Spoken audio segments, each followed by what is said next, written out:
Hi అండి. Welcome back to Lucky's kitchen world. అందరూ బాగున్నారా? నేను కూడా చాలా బాగున్నాను. ఇంకా మొన్న సండే మటన్ కర్రీ వండేటప్పుడు చాలామంది అక్క మటన్ కర్రీ రెసిపీ పెట్టండి, చూడడానికి చాలా బాగుంది అని చెప్పి అడిగారనమాట. ఇంకా ఎలా చేశానో చూసేయండి. ఫస్ట్ అయితే శుభ్రంగా మటన్ని 4 సార్లు కళ్ళుప్పు వేసి శుభ్రంగా కడిగేసి పక్కన పెట్టేసుకున్నానండి. తర్వాత ఉల్లిపాయ ముక్కలు కూడా చిన్న చిన్న ముక్కలుగా కోసేసుకుని పక్కన పెట్టేసుకున్నాను అనమాట. ఇంకా 2 పచ్చిమిర్చి చీరికలు కూడా వేసుకోవాలి దాంట్లోనే. ఇప్పుడు కుక్కర్ అయితే పెట్టుకోవాలి. మటన్ కాబట్టి ఎక్కువసేపు ఉడుకుతుంది. కుక్కర్లో అయితే త్వరగా అయిపోతుంది అనమాట.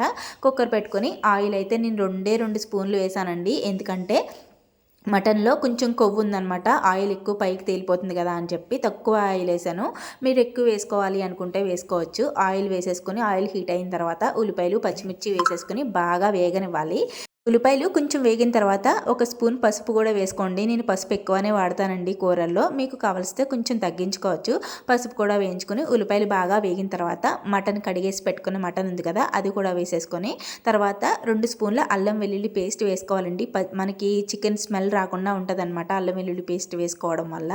ఇంకా అల్లం వెల్లుల్లి పేస్ట్ వేసుకున్న తర్వాత పచ్చి వాసన పోయే వరకు కూడా మటన్తో పాటు కుక్ అవ్వనివ్వాలండి. మనకి అలా అయితే నీచు వాసన రాకుండా ఉంటుందన్నమాట కూర. వెంటనే నీళ్ళు అయితే పోయకూడదు. కొంచెం 2 నిమిషాలు 3 నిమిషాలు వేయించుకోవాలి పచ్చి వాసన రాకుండా. వేయించుకున్న తర్వాత టేస్ట్కి సరిపడా ఉప్పు కారం వేసేసుకొని 1 గ్లాస్ నీళ్లు వేసుకొని కుక్కర్ మూత పెట్టేసి 12 విజిల్ వేయించండి. అలా అయితేనే మటన్ అనేది మెత్తగా కుక్ అవుతుందన్నమాట. లేకపోతే కొంచెం లబ్బర్లాగా సాగుతుంది. కొంచెం లేత మాంసం అయితే 8 విజిల్లు 9 విజిల్లు కూడా వేయించుకోవచ్చు. మాది ముద్ర మాంసం అనమాట. అందుకని చెప్పి నేనైతే 12 విజిల్లు వేయించాను. చూడండి, మనకి మటన్ అనేది చాలా సాఫ్ట్గా కుక్ అయిపోయింది. ఇలా వాటర్ ఉంది కదా, ఇప్పుడు దీన్ని బాగా దగ్గరికి పడినివ్వాలన్నమాట. ఇంకా దీంట్లోనే ఒక గుప్పెడు కరివేపాకు కొత్తిమీర కూడా వేసుకోండి. ఫ్లేవర్గా ఉంటుందన్నమాట. పైన నేను డెకరేషన్గా వేయనండి, ఇలా మొత్తం ఉడికేటప్పుడే వేస్తాను. ఆ ఫ్లేవర్ కర్రీకి పడుతుందని చెప్పి.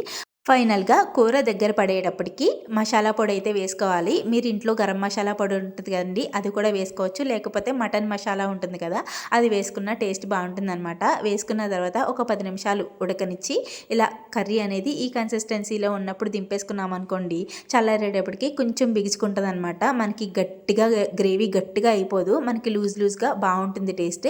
ఫైనల్గా పైన కొత్తిమీర చల్లేసుకొని అలా వేడివేడి అన్నంలో సర్వ్ చేసుకొని తింటే అదిరిపోతుంది టేస్ట్. నేను సండే కాబట్టి రొయ్యల బిర్యానీ అయితే చేశాను. రొయ్యల biryani and mutton curry combination అయితే అదిరిపోయింది. ఇంకా రైస్లోకి చపాతీలోకి కూడా చాలా బాగుంటుందండి ఈ కర్రీ. సింపుల్గా చేసేసుకోవచ్చు. ఎక్కువ హడావిడి పడిపోయి ఏం అక్కర్లేదు అనమాట. ఆ ఇంగ్రీడియంట్స్ ఈ ఇంగ్రీడియంట్స్ అని ఏమి లేదు, ఇంట్లో ఉన్న వాటితోనే చాలా ఈజీగా చేసుకోవచ్చు అనమాట. ఇంకా అలా రొయ్యల బిర్యానీలో మటన్ కర్రీ కలుపుకుని తింటే అద్భుతంగా ఉందన్నమాట. ఏదైనా సరే వెజ్ అయినా నాన్ వెజ్ అయినా బిర్యానీ ఉంటే చాలు. ఇలా బిర్యానీ లవర్స్ ఎంతమంది ఉన్నారు కామెంట్ చేయండి. నాకైతే చాలా ఇష్టం బిర్యానీ. ఫుల్గా ఎంజాయ్ చేస్తూ తిన్నాను. మీరైతే ప్లీజ్ వీడియోని లైక్ చేయండి. బాయ్.